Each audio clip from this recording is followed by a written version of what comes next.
Surely I was faster that time.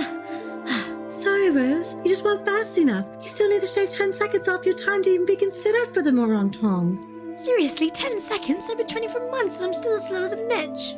Hello there, Rose. I couldn't help but overhear. If it's speed you're looking for, I know of an item that'll make you run faster than a Khajiit looking for calipers. What you talking about, Plotimus? It's a mythic called the Ring of the Wild Hunt. It's guaranteed to make you move like the wind. Oh, of course it's a mythic. Fine, give me the map. I have no choice at this point. Sure thing, Rose. Now let's see. I know I've put that map around here somewhere. Oh, hello there, fellow adventurer. I didn't see you there. Before you head out, let me go ahead and tell you there are timestamps in the description down below. So if you're in a hurry or just looking for the info, you can use those to get you to where you want to be. Alright, Plotimus, stop with all the pleasantries and just tell me where to find the first piece already. I got you covered, Rose. The first lead's gonna be all the way over here in Glenumbra. It's just west of the town of Daggerfall, and here sits a public dungeon nestled inside of a cave on the shoreline. It's called Bad Man's Hollows, and this is where you're gonna get the lead for the Band of Water. Now, if this is your first time visiting the Hollows, you're gonna go across the green, lush grass and go off to the right side of the tree, and you're gonna see a portal. Once you go through the portal, it's gonna take you to the underbelly of the tree. In this messed up maze of roots and corpses, you're gonna find your first lead. It's gonna drop from any of the 5 bosses found within here. And all you'll need to do is just run around between the bosses until one of them finally drops it for you. Huh, I never thought I could get a lead that quick before. Looks like I need to leave Robert behind more often. Now let's see, where's the next location?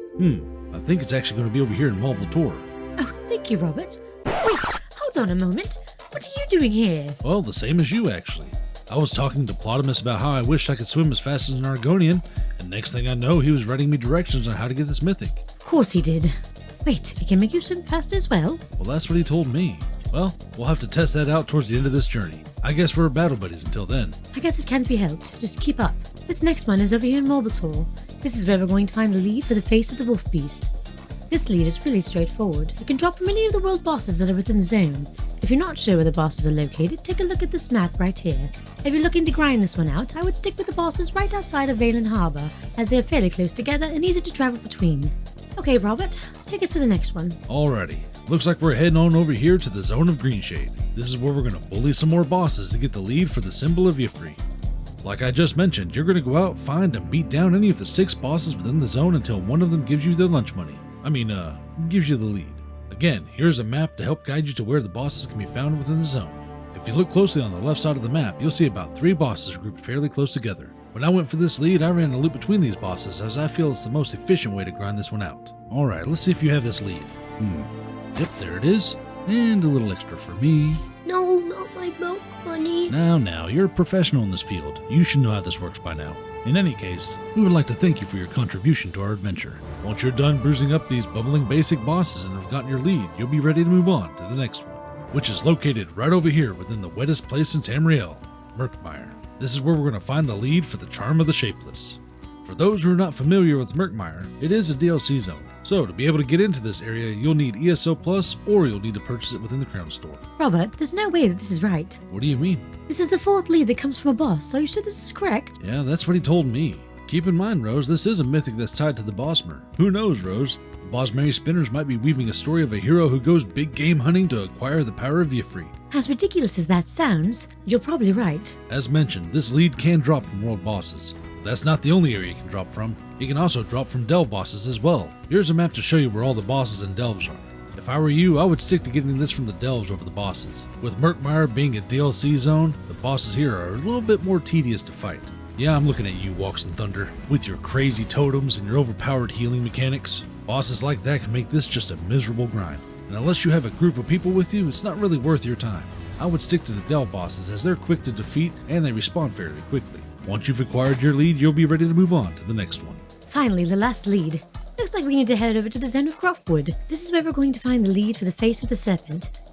You're going to want to head over to the dungeon Elden Hollow 1 by either using the dungeon finder or walking to it as it's right next to Eldenroot. This lead, of course, is only going to drop from the final boss. After you've picked up this lead, you'll be ready to dig them all up.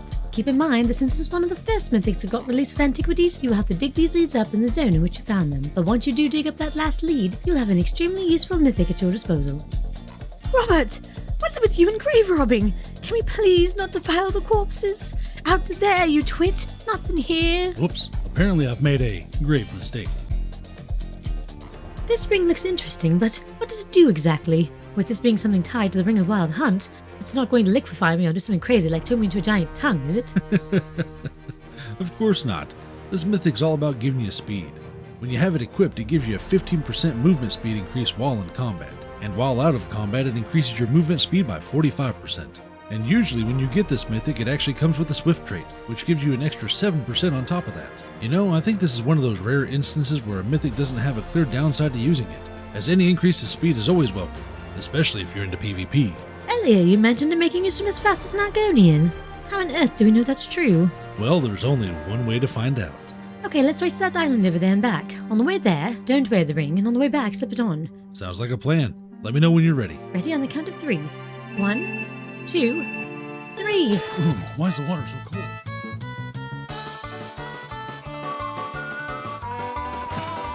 Well, it seems we're about evenly matched. True, but I was a bit faster. Okay, now back.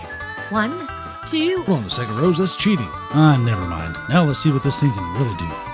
By the 8. Look out, Rose, here I come.